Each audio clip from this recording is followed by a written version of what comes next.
자, 지난 시간에 저희가 이제 회계 순환 과정이다라고 해서 여러분들 우리 기본적으로 회계적 사건인 거래부터 시작해서 그것을 분계라고 하는 것으로 표현한 다음에 분계한 내용을 장부에 기록하는 분계장.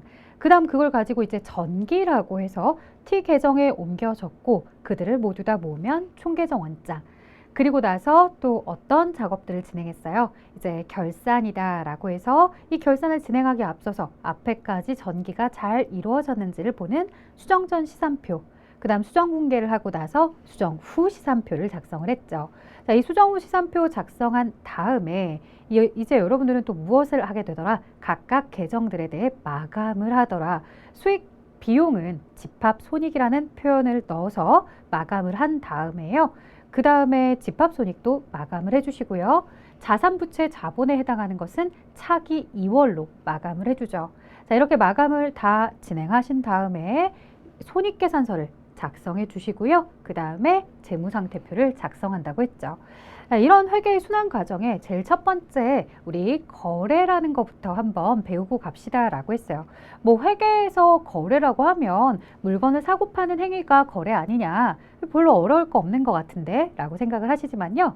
이게 일상생활에서 말하는 거래랑 그 다음에 실제 회계에서 언급하는 거래랑의 약간의 갭이 있어요. 그래서 이번 강의는 일상생활에서 여러분들이 거래라고 표현했지만 회계상 거래가 되지 못하는 것들과 반대로 회계상 거래라고 이야기하는, 즉 일상생활에서는 거래라고 표현하지 않지만 회계적 관점에서 거래로 인식하는 것들 구분하는 방법과 그리고 관련된 문제들 같이 한번 풀어볼 거고요. 자, 이렇게 이제 회계 순환 과정을 쭉 연결해서 가보려고 합니다.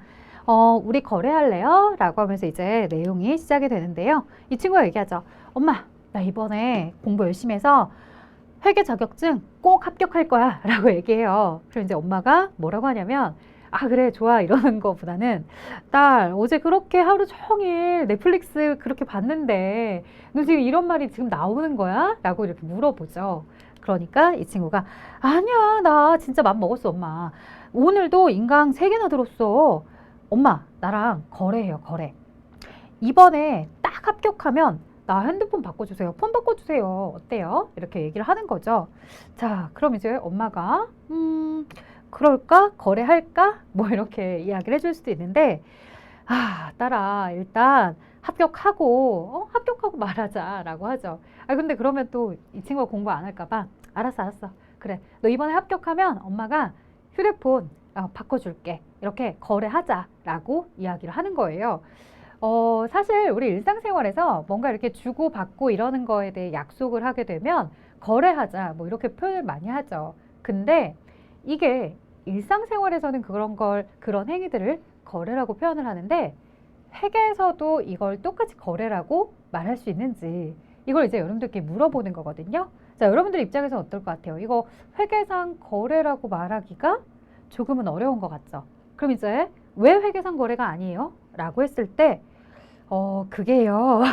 아닌 것 같긴 한데 왜 아닌지 정확하게 말하기 좀 어려울 것 같아요. 이렇게 많이들 대답을 해주세요. 그래서 이번 강에서 이제 제가 예고했던 대로 도대체 회계에서는 무엇을 거래라고 보는지, 회계에서는 뭘 거래라고 보지 않는지 같이 한번 보려고 합니다. 여러분들 지난 강의까지 이제 회계 시작하면서 1, 2, 3강 들었어요. 아마도 그 생각할 거예요. 아, 1, 2, 3강까지 들었는데 진짜 내용을 정말 요만큼만 이해한 것 같아. 난 진짜 회계랑 안 맞나? 나 왜 이렇게 어렵지? 라고 생각하실 수 있어요. 근데 사실 앞에 1, 2, 3강은 나중에 회계 원사이클 하고서 나중에 다시 보시면 아, 그때 이랬구나 라고 하는 게 좀 보이실 거예요. 왜냐면 앞에 1, 2, 3강은 좀 큰 틀에 대해서 말하는 거다 보니까 세부적인 내용을 잘 모르는 상태에서 큰 틀을 보자고 하니 조금 이제 어렵게 느껴지는 부분들이 분명히 존재했죠. 자, 그럼 이제 내가 본격적으로 학습하기 시작하는 부분은 어디부터냐? 여러분들 회계 공부의 본격 시작은 사실 여기부터예요. 그래서 이번 강부터가 진짜 중요하다. 이번 강 잘 들어주세요. 자, 거래부터 이제 우리가 식별할 줄 아셔야지만 그걸 가지고 회계 장부에다 적는단 말이에요. 회계상 거래가 무엇이냐라고 했을 때 자산, 부채, 자본, 수익, 비용에 영향을 미치는 활동이다 라고 해요. 근데 이렇게 자산부채 자본 수익 비용에 영향을 미치는 활동이다라고만 해주면 아직 우리 초보자인데 내가 자산, 부채, 자본 이런 활동이 뭔지 잘 모르는데 이거에 영향을 미치는 게 거래? 자, 뭔가 조금 더 가까이 접근할 만한 정보가 필요해요. 자, 회계상 거래가 되기 위해서 어떤 게 있어야 된대요? 재화, 좀 더 쉽게 말하면 물건 또는 화폐, 좀 더 쉽게 말하면 돈. 이렇게 물건이나 돈의 변화, 이동 이런 게 있어야 회계상 거래로 볼 거래요. 그러다 보니까 지금 우리가 일상생활에서 앞에 이 엄마와 딸이 서로 대화를 나누던 그런 것처럼 일상에서는 거래라고 표현을 했던 것이 회계에서 거래가 되지 못하는 거죠. 앞에서 엄마랑 딸이 대화를 나눌 때 엄마 내가 합격을 하면 휴대폰 사주세요 라고 했잖아요. 그러면 지금 이 거래가 이루어졌다라고 하는 이 시점에서 서로 돈이 오간 게 있느냐, 계약금이나 이런 게 오간 게 전혀 없어요. 그러면 물건이 오간 게 있느냐, 서로 물건도 오간 게 없죠. 그래서 회계상 거래가 될 수 없는 거예요. 자, 그럼 우리가 이런 것들이 뭐가 있느냐? 주문이요. 자, 사장님이 오늘 들어오시면서 얘기하죠. 김대리, 오늘 거래 몇 건 있었어? 라고 말하고서 들어와요. 근데 우리 사장님 말버릇이야. 나 이미 그 얘기 무슨 얘기인지 알아. 오늘 주문 몇 개 받았는지 얘기하는 거야. 아, 사장님 오늘 거래 5건 들어왔어요. 이렇게 이야기를 해주는 거죠. 그럼 거래가 5건 들어왔어요 라고 했지만 사실 주문을 받았다고 했는데 주문이 들어와서 주문서 작성을 했을 뿐이지 주문과 관련해서 돈을 받은 것도 없고 그와 관련해서 물건이 나간 것도 없다면 회계상에서 거래를 인식할 수 있다 없다? 없다는 거예요. 자, 계약하는 행위. 계약서 작성을 막 열심히 해요.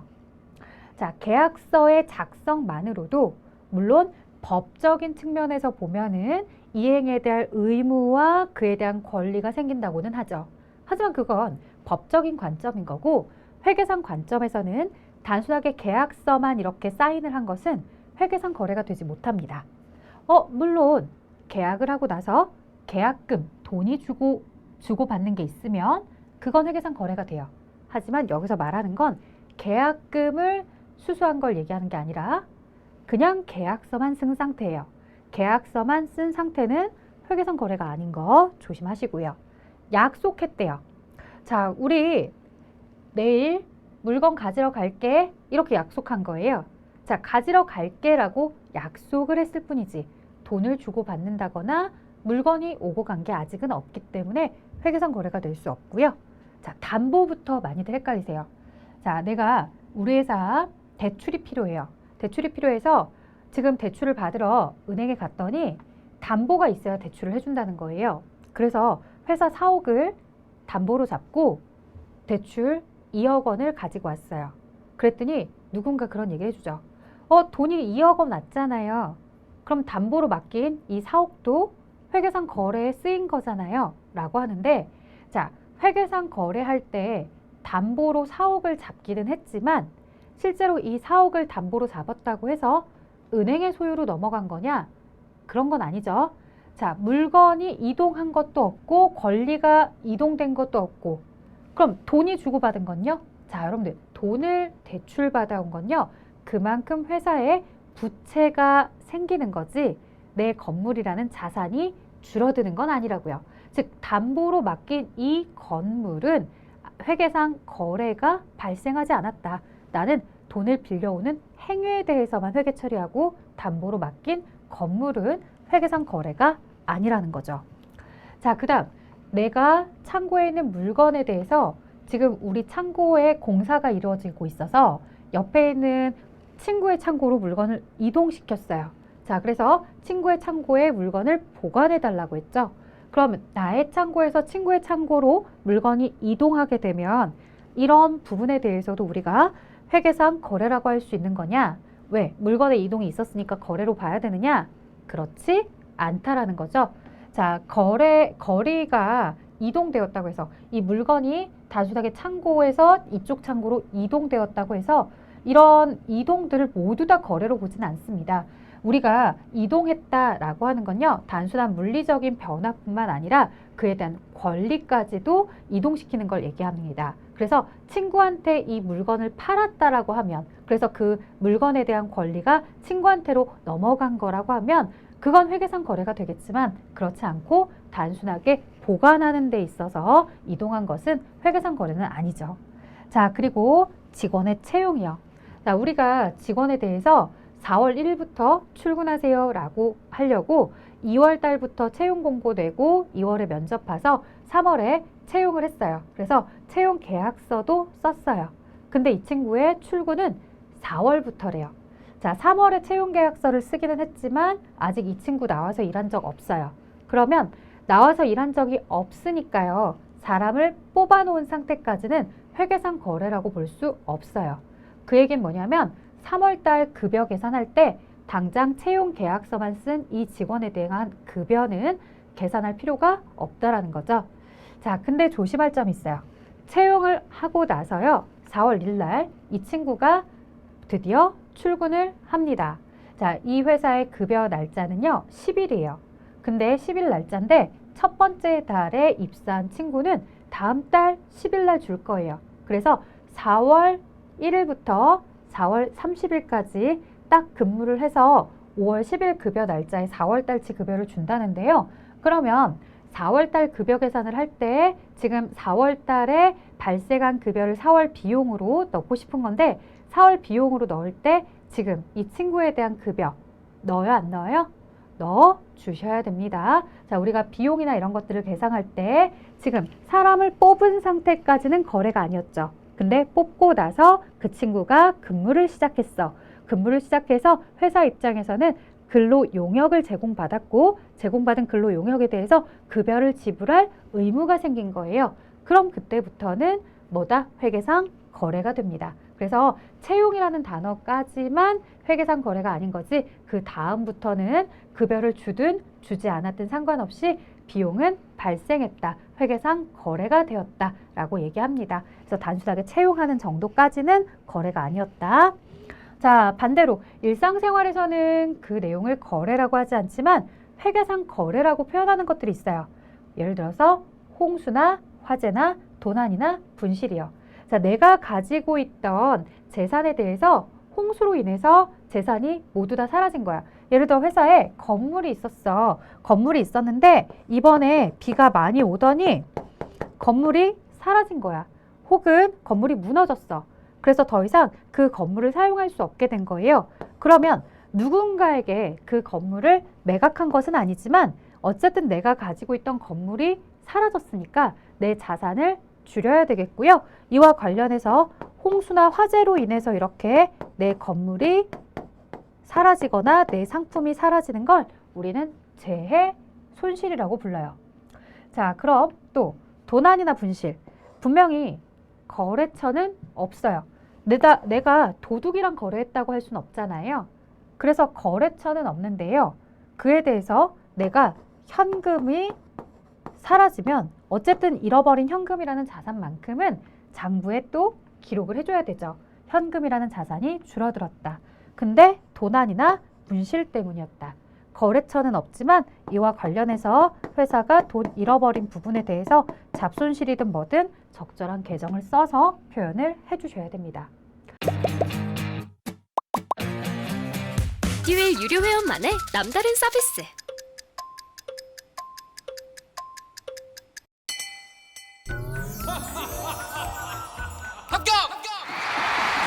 합격하고 돈도 받는 혜택. 오직 에듀윌 유료 회원에게만. 에듀윌. 무료 합격! 자, 회계상 거래가 된다라는 건 지금 여러분들 보고 계시는 것처럼 이렇게 차변, 대변, 차변, 대변 나누어서 분개가 될 수 있음을 얘기하는 거고요. 회계상 거래가 되지 못한다라는 건 분개를 하지 못합니다. 그래서 회계상 거래가 되는 녀석들만 골라서 그 다음 단계인 분개로 이렇게 넘어가게 되는 거고요. 자, 홍수나 화재 같은 경우는 재해 손실, 도난이나 분실은 이렇게 뭐 잡손실이나 그에 대한 적절한 계정을 찾아서 한다라고 했죠. 자, 이를 통해서 이제 여러분들께 또 다시 하나 말씀드리고 싶은 건요. 우리가 회계상 거래를 인식하는 데 있어서 거래처가 반드시 있어야 되는 거냐? 즉, 거래 상대방이 반드시 존재해야 되는 거냐? 그건 아니다. 회계상 거래 요건에 대해서, 거래를 인식하는 요건에 대해서 이야기할 때 거래 상대방은 존재하지 않아도 된다. 우리가 물림, 불림, 도둑님 이렇게 이야기하지 않지만 그런 거래들을 인식할 수 있다. 자, 그 다음 보도록 할게요. 회계 기준에서 거래가 되는 사례랑 그 다음에 거래가 될 수 없는 사례랑 좀 다 가지고 왔어요. 신용카드로 우편요금을 지급했대요. 자, 회사가 신용카드로 우편요금을 지급하면 우편요금은 통신비고요. 그 다음 카드로 결제했거든요. 미지급금, 미지급비용 뭐 이렇게 얘기해 줄 수 있겠죠. 자, 그리고 사무실 임대료 2개월분을 받지 못했대요. 여러분들, 우리가 2개월분을 받지 못하였지만 어쨌든 임대를 해주고 임대 소득이 발생하는 거예요. 그래서 돈 받는 것과는 상관없이 내가 돈 받을 권리가 생긴 거니까 그 권리에 대해서 거래를 인식하게 됩니다. 자, 직원의 급여를 미지급하다. 앞에서도 말씀드렸어요. 단순하게 채용한 정도는 회계상 거래가 아니지만 채용을 해서 일을 시키면 직원의 노동력을 소비했기 때문에 그만큼 지불할 의무가 생기고요. 수자민 돕기 성금을 제품으로 기부했대요. 자, 내가 꼭 돈으로 기부하는 것뿐만 아니라 이렇게 물건으로 기부를 할 수도 있는데요. 이런 기부하는 행위들도 모두 다 물건이 사라지고 하는 거니까 그에 대해서 회계상 거래라고 이야기할 수 있겠죠. 자, 회계 기준에서 거래가 될 수 없는 것, 상품 구매 계약만 한 거예요. 계약금을 주고받았다는 얘기가 없어. 매출처로부터 상품을 주문받았대요. 자, 주문서만 작성하는 거지 회계 전표 입력을 하는 건 아니다. 영업용 건물에 대해서 임대차 계약을 했대요. 영업부의 새로운 직원을 채용했대요. 이런 단어들이 들어가 있으면, 즉 계약, 약속, 담보, 보관, 채용 이런 단어가 들어가 있으면 이와 관련해서는 회계상 거래가 될 수 없다더라 라는 거 기억해 주시면 좋겠습니다. 자, 실제로 돈이 지불이 되었다 안 되었다 뭐 이런 것뿐만 아니라 실제로 돈이 지불되지 않았어도 그 돈이 지불되는 그런 의무가 발생을 한다거나 돈을 받아야 되는 권리가 발생하거나 혹 돈이 아니라 제품과 같은 것으로 우리가 대가를 치른다 하더라도 어쨌든 회사에 가지고 있는 이 물건, 재화에 대한 변화들, 그 다음에 자산부채 자본의 변화가 발생하고 있는 것들은 모두 회계상 거래로 봅니다. 자, 관련된 문제를 좀 더 볼게요. 해당하지 않는 것 물어봤고요. 서비스를 제공하고 수수료를 받았죠? 돈 받았어요. 토지를 구입하기로 계약하면서 계약이라는 단어에만 너무 포커스 맞추지 마시고요. 계약금을 납부했대요. 돈이 나갔어요. 전화기를 구입했대요. 그러면 전화기가 회사에 들어오겠죠. 자, 4번에 정기적금을 가입하도록 약정하였다. 자, 가입을 해서 돈을 얼마 납입했다 이게 아니라고요. 가입하기로 약속한 거예요. 약속은 회계상 거래가 아니라고 했죠. 자, 회계상 거래인 것은 자, 종업원을 채용한다거나 계약만 한다거나 그 다음에 배상 책임에 대한 법률 자문을 구했어요. 만약에 자문료를 얼마 지불하다라고 하면 회계상 거래가 될 수 있지만 만약에 그냥 공짜로 자문을 받았다, 돈을 준 게 없다, 그가 나한테 제공한 거에 대해서 뭐 지불할 의무가 없다, 이런 부분들, 그냥 이런 것들은 회계상 거래가 되지 않는다라는 거예요. 하지만 4번에 홍수로 인한 상품의 유실. 자, 우리가 거래 상대방이 없어도 홍수나 화재 이런 것들로서 재산의 변화가 오면 회계상 거래를 인식해달라고 했습니다. 자, 다음 볼게요. 거래에 해당하지 않는 것. 회사 창고에서 화재가 발생해서 1,000만 원의 제품 및 상품이 소실이 되었다. 자, 홍수나 화재, 회계상 거래가 될 수 있다고 했고요. 제품을 주문받았다. 자, 바로 얘가 거래가 될 수 없겠네요. 제품 운반용 자동차를 구입하였다. 자, 할부로 구매했어도 어쨌든 자동차라는 자산이 증가하게 된 거고요. 본사 사무실을 이전하기 위해서 오피스텔을 임차하기로 계약하고, 자, 계약만 했으면 거래가 아니지만 계약금을 계좌이체로 지급했다라고 했기 때문에 계약금에 대한 자료가 있으니 회계상 거래가 될 수 있겠죠. 그래서 계약이라는 단어까지는 아니지만 계약금이라는 단어에 대해서는 회계상 거래가 될 수 있다라고 이야기합니다. 자, 4번 회계적 거래로 볼 수 있는 것은 자, 우리가 화재로 인해서 공장 건물이 소실이 되었다. 회계상 거래로 볼 수 있는 거죠. 나머지 채용, 그 다음 구두 계약, 계약금이 언급이 없어. 그 다음에 소송 관련 무료 자문 이러면 역시나 이런 부분에 대해서도 우리가 회계상 거래로 볼 수 없더라.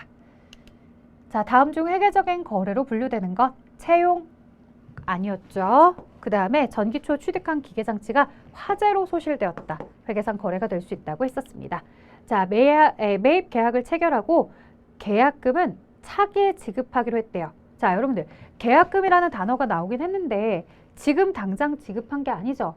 자, 아까 앞에 있었던 문제들의 특징들은 계약금을 지급했기 때문에 회계상 거래가 된 거고요. 이건 여전히 계약금을 차기로 지급하기로 한다는 건 계약금조차도 아직은 내지 않은 거니까 돈 나간 게 지금 상태에서는 아무것도 없다. 이런 것들을 회계상 거래로 볼 수가 없고요. 자, 그 다음에 상품 주문도 역시나 회계상 거래가 될 수 없었죠.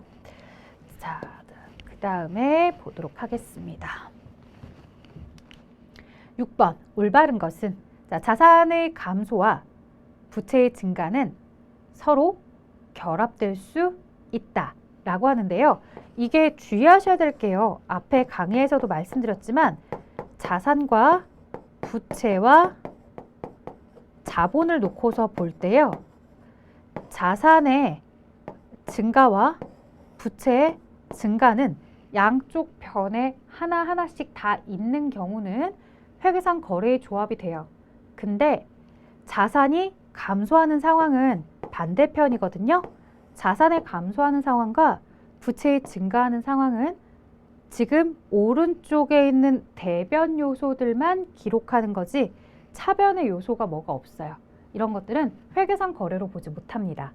자, 그 다음 일정 기간의 재무 상태를 나타내면 재무 상태표이다. 자, 언뜻 보면 재무 상태를 나타내는 재무 상태표 맞는 문장 같은데요. 바로 이 부분. 일정 기간을 나타내는 건 손익계산서, 현금흐름표, 자본변동표고요. 재무상태표에 대해서는 일정 시점이죠. 자, 보관 중이던 상품이 화재로 소실된 경우 회계상 거래에 속한다. 그래서 여기 거래 파트에서 얘기하고 싶었던 건 바로 3번 보기. 자산은 회계연도 말부터 1년 이내에 현금화되거나 실현될 것으로 예상이 되면 유동 자산으로 구분한다. 자, 이 4번 보기는 언뜻 보면 정답 같지만, 그러니까 맞는 표현인 것 같지만 이 4번은 왜 틀렸느냐? 바로 여기 때문에 그래요. 자, 우리가 유동자산을 구분하는 데 있어서는 보고기간 종료일로부터 1년 이내예요. 지금 근데 보시면 보고기간 종료일, 딱 어느 특정 날짜 12월 31일 이렇게 딱 지정이 되는 거거든요. 근데 여기는 회계연도 말부터라고 하면 그 회계연도 기말, 연말을 얘기하는 거라 우리 여러분들 왜 연말 모임하자 그러면 12월 한 날을 다 통틀어서 얘기하잖아요. 자, 그렇게 얘기하는 게 아니라는 거죠. 이 유동자산을 구분할 때에는 이 어느 정도의 날짜 그 부근 이게 아니라 명확하게 그 보고기간 종료하는 그 날 12월 31일 이렇게 보는 거기 때문에 이렇게 회계연도 말이라는 표현은 모호한 표현이어서 4번도 틀린 설명이다. 자, 그 다음 볼게요. 이제 거래의 8요소인데요. 우리가 거래의 8요소다라고 해서 앞에서 거래에 대한 결합관계 얘기할 때 이전 강에서는 자산의 증가와 부채의 증가가 결합될 수 있습니다. 이렇게 이제 나왔던 것은 오케이, 맞다라고 했고요. 방금 보셨던 것처럼 자산의 감소와 부채의 증가가 결합될 수 있다라고 하면 틀린 지문이라고 했습니다. 자, 왜 얘는 틀린 지문이고 앞에는 맞았던 건지 이야기 좀 해볼 건데요. 자, 우리가 앞에서 회계상 거래라는 이야기를 했었잖아요. 그러면 이 회계상 거래를 우리가 장부에 옮겨 적는 작업을 분계라고 하는데요. 이 분계를 하실 때 특징이 있습니다. 뭐냐? 분계는 반드시 차변 요소 1개 이상과 대변 요소가 1개 이상은 반드시 있어야 됩니다. 이걸 가지고 우리가 이제 거래의 이중성이라고 해요. 그래서 어떠한 거래이든 차변에 쓰는 내용 하나 이상, 대변에 쓰는 내용 하나 이상 있어야지만 그게 거래가 될 수 있고요. 그리고 차변에 들어가는 금액의 합계와 대변에 대한 금액의 합계가 또 반드시 일치하도록 이렇게 대차가 평균을 이루도록 작성을 해야 되는 원칙이 있습니다. 자, 이런 원칙에 의해서 이제 장부를 기록하게 될 텐데요. 장부를 기록할 때 그러면 왼쪽 차변에는 어떤 요소들이 올 수 있느냐라고 했을 때 자산이 증가하고 부채 감소, 자본의 감소, 비용의 발생이 온다고 하고요.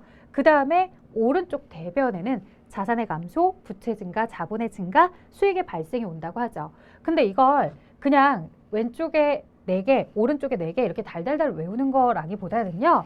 사실 이렇게 보시는 거예요. 여기 위에는 재무상태표가 있다고 보시고요. 아래는 손익계산서가 있다고 보시면 돼요. 회계요? 완전 초보였죠. 그것도 생초보.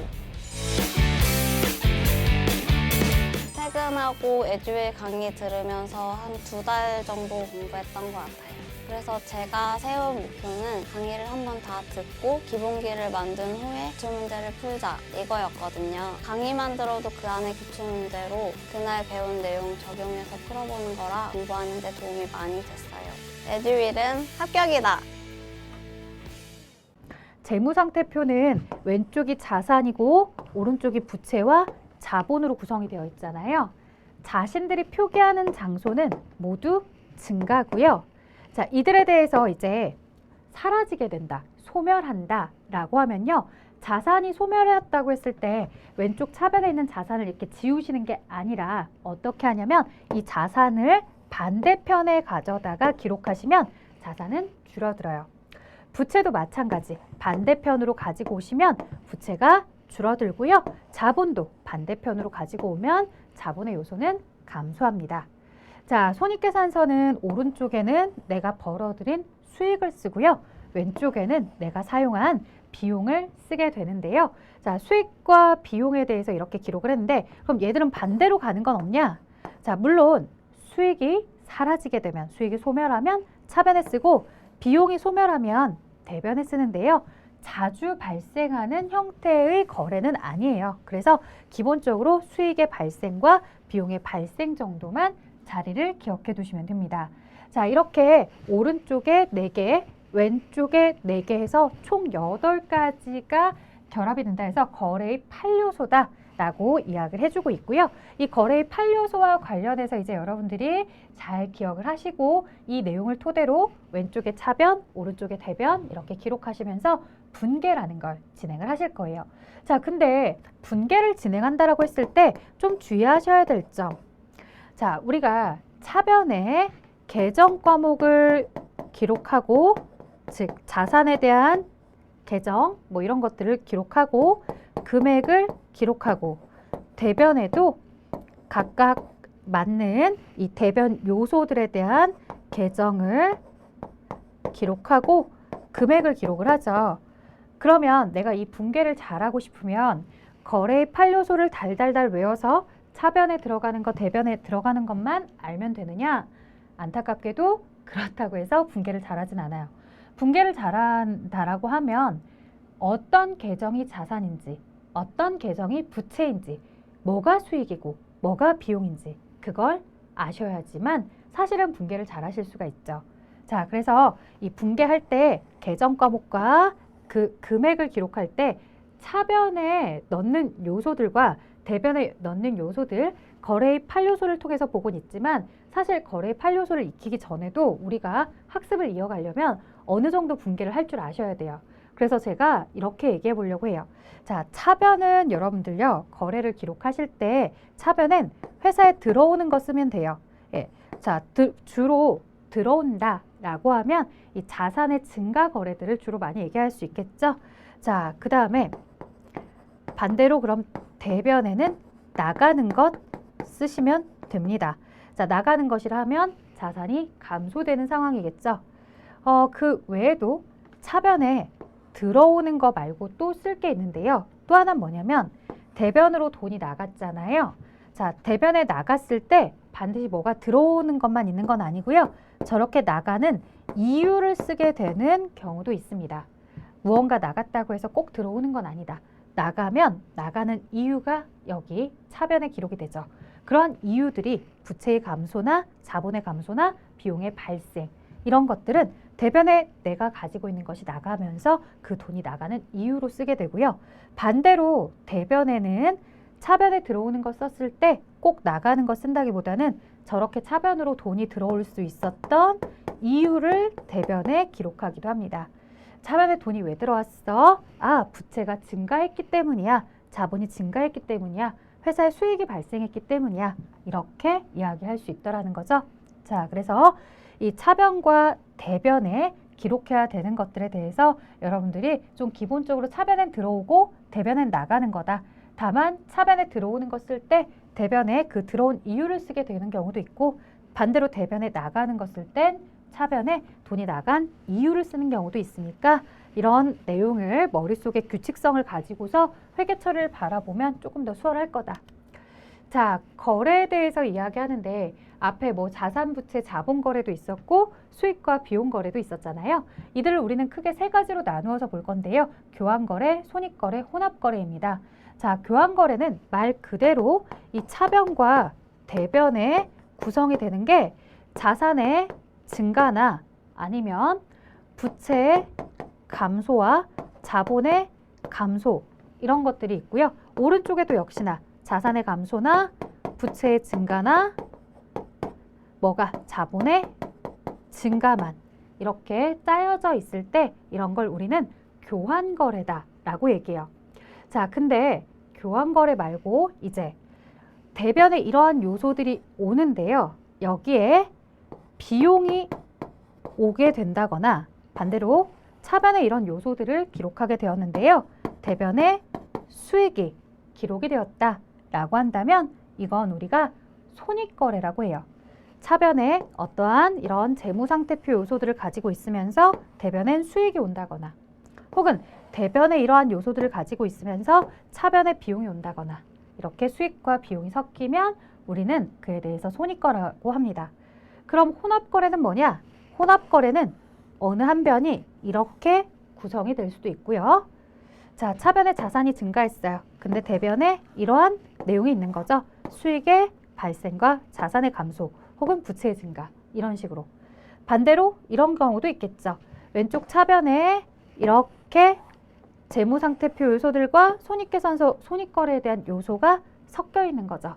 대변엔 이런 내용이 있거나 이런 식으로 했을 땐 서로 섞여 있다. 그래서 혼합거래라고 이야기합니다. 그래서 교환거래와 손익거래가 동시에 발생을 하고 있으면 혼합거래로 본다. 자, 분계에 대해서 방금 전 우리 말씀드리고 왔잖아요. 거래를 차변과 대변으로 나눠서 계정 과목과 금액을 기록하는 것을 분계라고 합니다. 라고 했는데, 자, 차변이 없는 분계 없고요. 대변이 없는 분계 없습니다. 차변이 있으면 반드시 대변, 대변이 있으면 반드시 차변이 한 개 이상 있어야 돼요. 자, 여기에 차변은 계정 과목이 2개이고 대변은 하나인 거 가능하다. 대변도 2개이고 차변도 2개인 거 가능하다. 대변이 더 많은 거 이런 것도 가능합니다. 다만 차변에 반드시 1개 이상, 대변에 반드시 1개 이상 이렇게 있어야지 거래가 성립이 된다는 거죠. 거래의 이중성이에요. 차변이 있으면 반드시 대변이 있을 수밖에 없다. 대변이 있다는 건 반드시 반대편 차변이 있다는 얘기다. 자, 그리고 얼마만큼 차변에 몇 개를 쓰고 대변에 몇 개를 쓰는지는 중요하지 않아요. 그들의 합계만 반드시 일치하면 돼요. 이런 걸 바로 복식, 부기 방식이다 라고 하죠. 우리가 이 부기라는 내용은요, 옛날에 회계에 대해서 회계 원리라고 부르기도 전에 장부에 단순하게 기록합니다 라고 하는 단어가 부기라는 단어가 있었고요. 그 부기에 대해서 용돈기 입장처럼 날짜와 내용과 수입 지출 잔액으로만 표기하면 단식부기다 라고 하고요. 지금 보여드린 것처럼 차변과 대변으로 나누어서 이야기하면 복식부기다 라고 하죠. 이제 모든 사업자들은 복식부기 형태로 장부를 기록하게 되는 거고요. 그래서 여러분들이 회계를 배우셔서 차변, 대변 이렇게 나누어서 쓰는 방식을 이야기하는 겁니다. 자, 이런 복식부기는 자기검증 능력도 있다고 해요. 어떻게 자기검증 능력이 있냐면 모든 거래에 대해서 차변, 대변 이렇게 표시를 해야 되니까 어떤 거래가 차변만 있거나 어떤 거래가 대변만 있다면 그건 분명히 잘못 기록한 거래라는 걸 금방 알 수가 있죠. 또 하나, 차변과 대변이 모두 다 있긴 한데 서로 금액의 합계가 일치하지 않으면 뭔가 누락된 게 있구나, 잘못 입력된 게 있구나 라고 판단할 수 있겠죠. 그래서 복식 부기 방식은 자기 검증 능력이 있다라고도 합니다. 이렇게 차대변의 밸런스가 안 맞는다거나 하면 그 오류를 이야기할 수 있다. 자, 이러한 붕괴를 기록하는 장부는 붕괴장이고요. 그 다음 볼게요. 다음 붕괴에 관한 설명으로 옳지 않은 것. 붕괴를 할 때 차변에 기록하는 금액과 대변에 기록하는 금액은 항상 일치하는 것은 아니다. 자, 여러분들 붕괴에 대해서 법칙 있었죠? 차변과 대변의 합계는 꼭 일치해야 됩니다. 자, 차입금의 증가는 대변에 기록하고, 자, 차입금의 증가라는 건 부채예요, 부채. 부채의 증가는 대변에 기록하고요. 부채가 감소하면 차변에 기록을 합니다. 자, 그 다음 붕괴를 기록한 장부는 붕괴장이고요.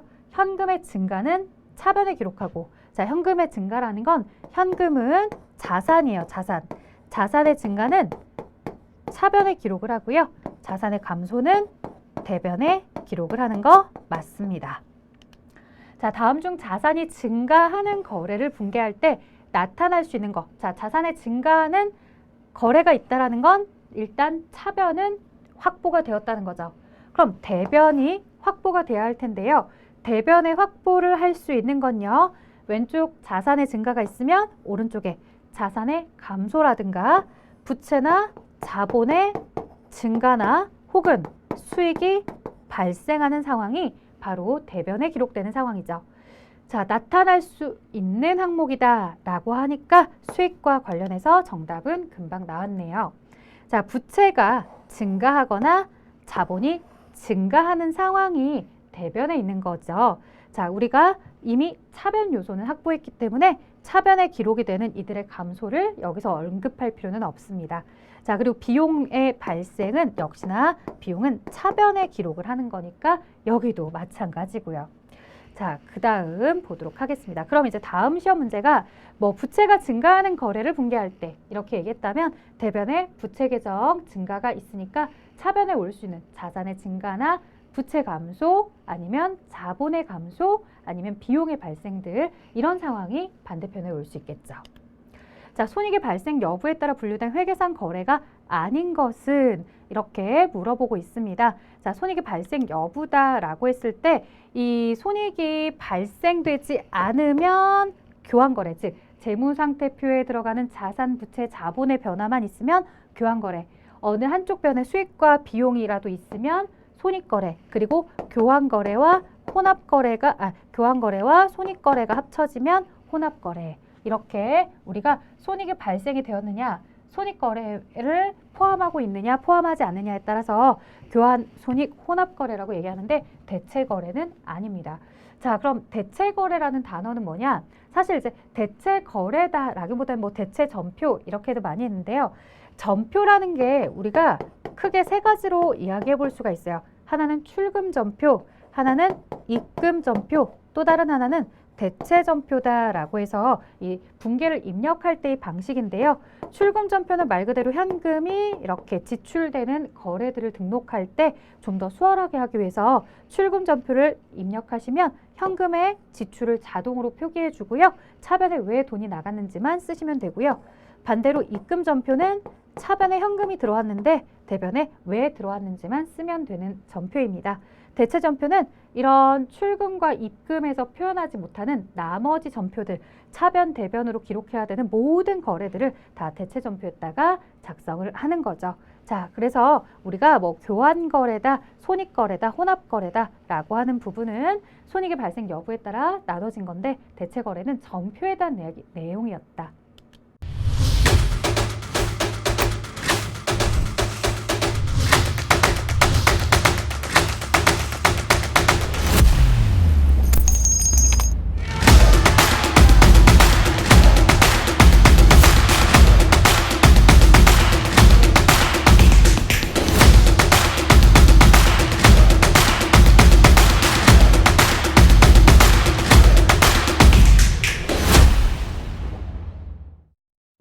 자, 계정 기입 방법으로 적절하지 않은 것. 자산의 증가는 자산 계정 대변에, 감소는 차변에 기입합니까? 자, 여러분들 정답 벌써 나왔네요. 자산의 증가는 어디 변이었다? 재무상태표 왼쪽 차변이었죠. 반대편 자산의 감소가 대변이었고요. 자, 부채의 증가는 대변, 자본의 증가는 대변, 수익의 발생 대변, 그 다음 소멸이 반대편 차변이겠죠. 부채와 자본의 감소, 반대편 차변이겠죠. 자, 이제 결산에 대한 내용으로 넘어가 볼게요. 뭐 지금 여기서 결산을 본격적으로 진행하자는 건 아니고 우리가 이제 회계상 거래가 발생하고 나면 그와 관련해서 분계를 진행하고 그 다음 이제 전기부터 이렇게 쭉 진행을 하는데 전기라는 작업은 사실 여러분들이 실제로 진행하실 일이 별로 없어요. 왜냐? 이미 프로그램 안에 다 자동으로 전기가 되게끔 하기 때문에 분계만 등록을 하면 전기부터는 다 자동으로 해주는데요. 자동으로 쭉 해주다가 언제쯤 가서 스스로 해야 되는 것들이 생기냐면 바로 결산이요. 결산에 대한 작업은 여러분들이 스스로 파악하셔서 진행해야 되는 내용들이 좀 있습니다.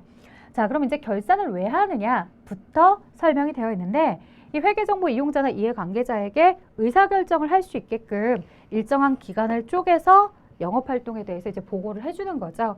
자, 경영자는 일정 시점에 영업이 일시정지되었다고 가정을 하는 거예요. 실제로 일시정지는 아니지만 가정하고 기간에 따라서 분기별, 반기별, 연차보고서 이런 것들을 작성하는 거고요.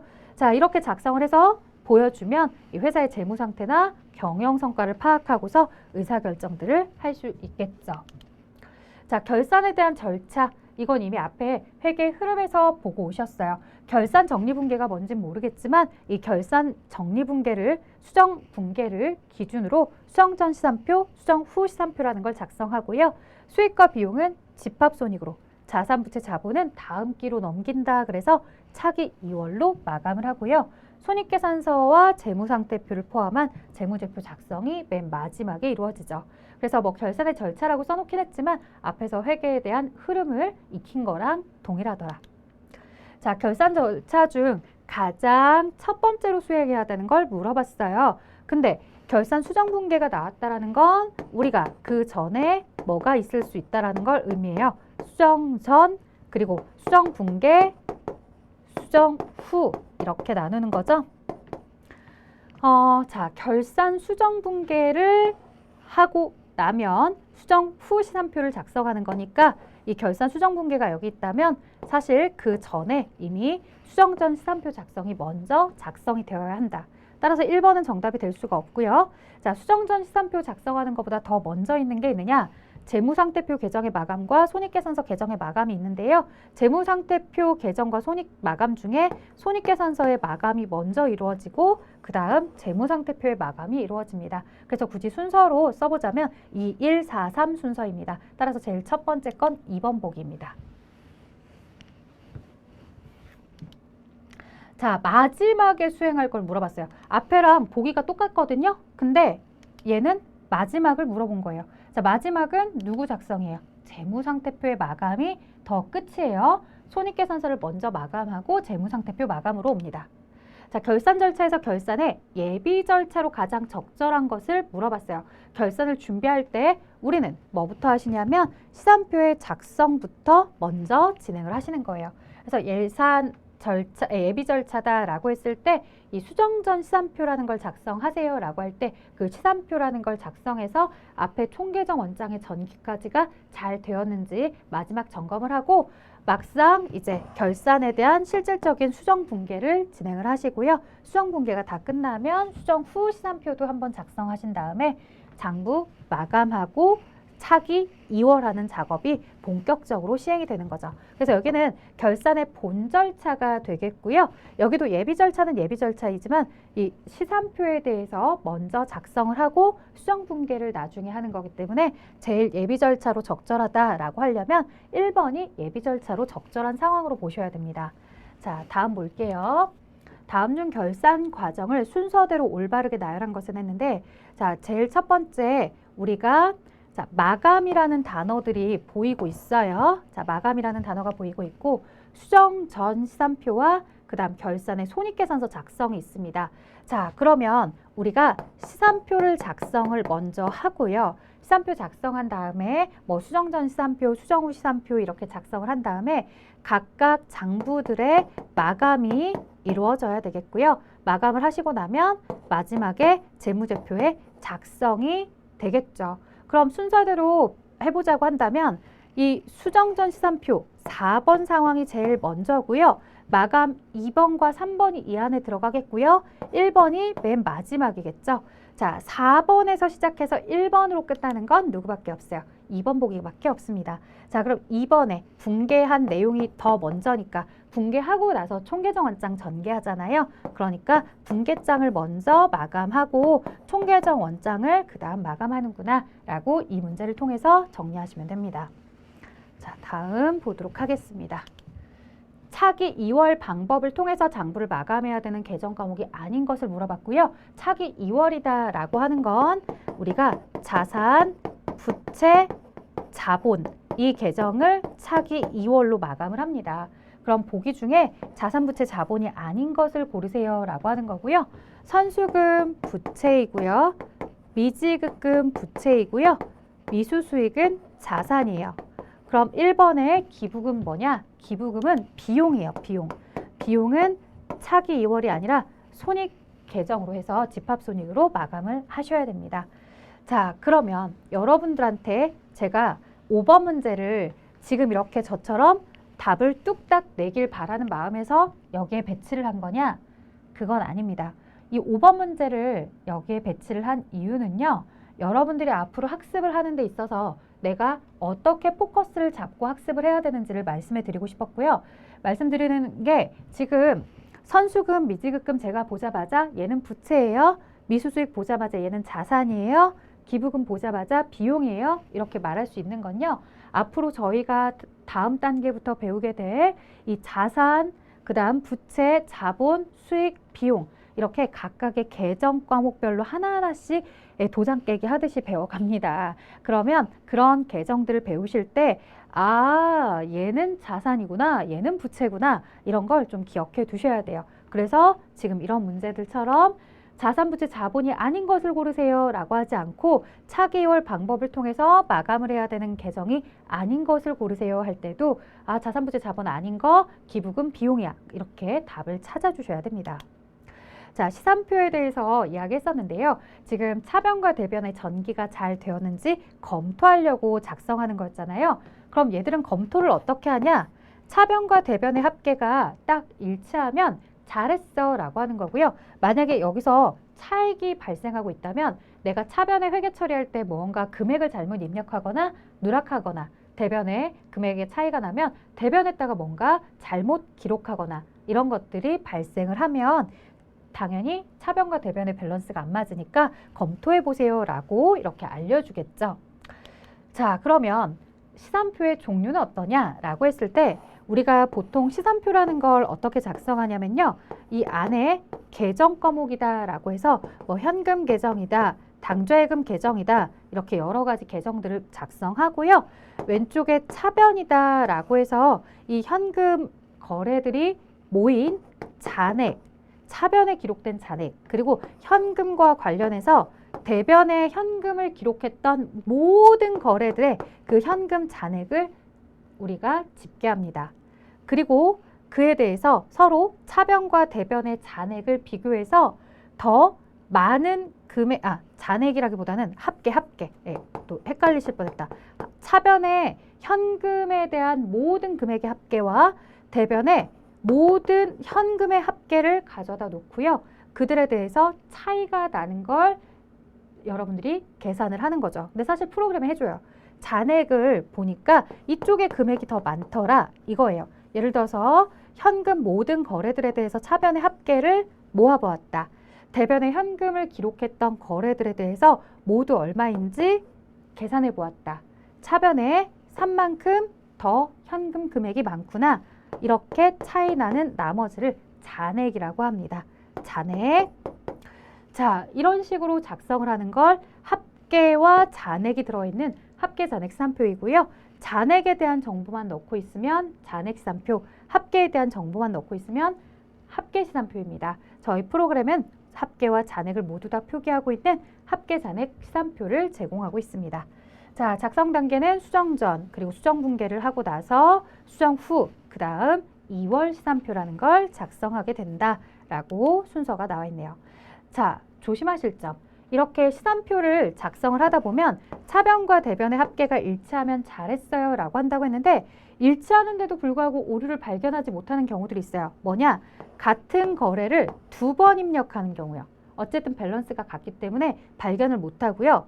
또 하나, 아예 그 거래 자체를 누락해버려도 금액의 차이가 안 나기 때문에 우리가 또 발견하지 못하죠. 자, 혹은 차변의 10과 대변의 10만 넣어야 되는데 양쪽 변을 모두 다 내가 실수로 금액을 똑같이 잘못 입력했다거나 차변에 들어가야 될 요소를 대변으로 기록하고 대변의 요소를 차변으로 기록해도 어쨌든 그와 관련해서 합계가 일치하기 때문에 또 오류를 발견할 수 없습니다. 자, 이런 것들은 발견할 수 없는 오류고요. 쉽게 발견할 수 있는 오류는 차변만 기록하고 대변을 기록하지 않았대요. 그러면 당연히 밸런스가 차이가 나기 때문에 오류의 메시지가 뜨게 됩니다. 그러면 내가 그 차이가 나는 거래를 찾아서 조정을 해주시면 되겠죠. 자, 그래서 서로 다른 금액을 기입했다거나 어느 한쪽만 기록을 했다거나 아니면 시산표 안에서도 계산을 잘못했다거나 그러면 오류 발견을 할 수 있고요. 아예 기록을 안 했어요. 누락해버렸대요. 그 다음에 서로 다 똑같이 틀린 금액으로 기록을 했대요. 그 다음에 대차를 반대로 썼대요. 그 다음에 같은 거래를 2번이나 기록했대요. 예, 차대변 합계 밸런스의 차이가 나지 않는 이런 경우들은 발견을 못합니다. 자, 시산표 등식이 나왔는데요. 기말 자산에서 총 비용, 그 다음에 기말 부채, 기초자본, 총수익이 나와 있는데 사실 이 시산표에 대한 등식은 그냥 외우시는 건 아니고요. 여러분들 어떻게 보시면 되냐면 우리가 재무상태표를 작성했다고 했을 때 12월 31일 날짜에 재무상태표를 작성하면 자, 12월 31일은 기말이죠. 기말 자산, 기말 부채, 그 다음에 기말 자본이 들어간다고 쓸 수 있겠죠. 이건 이제 앞에 재산법, 손익법 배울 때 해드렸어요. 자, 그 다음에 1년이 모두 다 지났어. 1월 1일부터 12월 31일까지 모두 다 지났고요. 자, 오른쪽을 수익을 쓰는 거예요. 전체 수익. 그 다음 왼쪽을 전체 비용을 씁니다. 자, 우리가 거래 8요소에서도 보셨다시피 수익을 대변해 비용을 차변했어요. 근데 이들은 밸런스가 똑같은 상태는 아니에요. 수익에서 비용을 뺐을 때 나머지 당기 순이익이 들어와야지만 밸런스 차이가 나지 않게 됩니다. 똑같이 되게 된다는 거예요. 자, 그러면 이 상태에서 또 한 가지만 더 업그레이드 시켜볼게요. 여기 지금 기말 자본이라고 써져 있는 이 부분을요. 제가 이렇게도 써볼게요. 뭐냐? 기초 자본과 당기 순이익의 합이다. 이렇게 써볼게요. 자, 우리 앞에서 그 얘기 했었어요. 기말의 자본에다가 기초의 자본을 차감하면 당기 순이익이다. 이렇게 얘기했었잖아요. 지금 이 기초 자본을 오른쪽으로 이동해서 기말 자본은 당기 순이익과 기초 자본의 합이다. 이렇게 표현을 해준 것 뿐이에요. 자, 같은 내용이었죠. 그러면 시산표라는 게 뭐냐? 재무상태표 요소와 손익계산서 요소를 하나로 묶었어요. 그래서 왼쪽에 이 내용을 기록하고 오른쪽에 이 내용을 기록해 주는 게 시산표예요. 근데 보다 보니까 왼쪽에 당기순이익이 있고요. 오른쪽에 당기순이익이 있으니까 서로 같은 금액을 제거해 주셔도 합계는 일치하겠죠. 자, 이 상태에서 놓고서 시산표 등식을 보시면 기말의 자산의 총 비용의 합에서 오른쪽 기말의 부채와 기초 자본, 왜 기초 자본이 되는지 이제 아시겠죠? 총 수익의 합과 서로 양쪽이 일치해야 된다라고 하는 게 바로 시산표 등식입니다. 자, 다음 볼게요. 대차평균의 원리, 자기검증 기능을 이용해서 총계정 원장에 전개할 시 오류가 있는지 없는지 검토하기 위해서 작성하는 것. 자, 오류에 대해서 검토하기 위해 작성하는 건 시산표. 그 다음 볼게요. 관련된 이 시산표 등식에 대해서는 배웠지만 계산형 문제는 없잖아요. 2016년도나 15년도나 아주 오래된 기출 문제에서는 이 쌈표 등식을 가지고서 여러분들이 직접 계산하는 문제도 출제를 했었는데 최근으로 올수록 이제 관련된 문제들이 많이 사라진 형태입니다. 근데 그렇다고 해서 저희가 모르고 지나가자니 찝찝한 거죠. 왜냐? 자, 그 해에 만약에 합격자 수가 좀 많이 나온다 싶으면요. 이 한국생산성본부에서 계산형 문제나 이런 것들을 많이 내면서 난이도 조절을 들어갑니다. 그럼 어렵게 나올 때에는 이런 내용들이 또 나올 수 있기 때문에 시기나 이런 것들은 한 번쯤은 봐두시는 게 좋겠죠. 자, 여기까지 할 거고요. 저희 이제 이번 시간에 거래 판료소 분계, 그 다음에 이제 결산의 절차나 시산표에 대해서 배웠어요. 각각 항목들 중에서 분명히 시험에 나올 수 있는 요소들 있었고요. 특히나 이 분계를 잘해야 된다라고는 했지만 여러분들 뭐 이번 시험이 우리가 모두 분계 테스트하는 시험은 아니에요. 전산회계나 전산세무는 분명히 분계를 잘 하셔야 되는 시험이지만 지금 현재 이 시험은 분계를 잘 하지 못해도 문제를 어느 정도 풀어가실 수는 있습니다. 자, 다만 그렇다고 완벽하게 무시할 수는 없어요. 간혹 다음 중 올바른 회계 처리를 고르세요 라고 하는 문제가 출제가 되기도 하기 때문에요. 그리고 또 이런 자산부채 자본 수익 비용에 대한 성격을 여러분들이 정확하게 파악하기 위해서라도 종종 분계라는 걸 이용해서 같이 수업 이어가도록 할게요. 자, 오늘은 여기까지 하겠습니다. 수고하셨습니다.